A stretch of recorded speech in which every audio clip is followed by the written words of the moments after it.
মনের আগুল খুলে ব্যক্ত করেছি নিজেকে।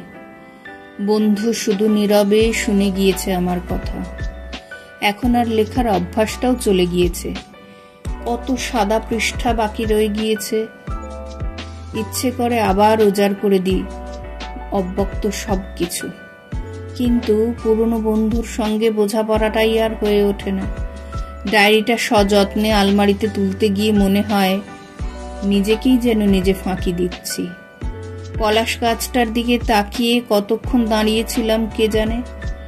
ডাইনিং স্পেসের টেলিফোনটা বেজে উঠতে চমকে উঠলাম।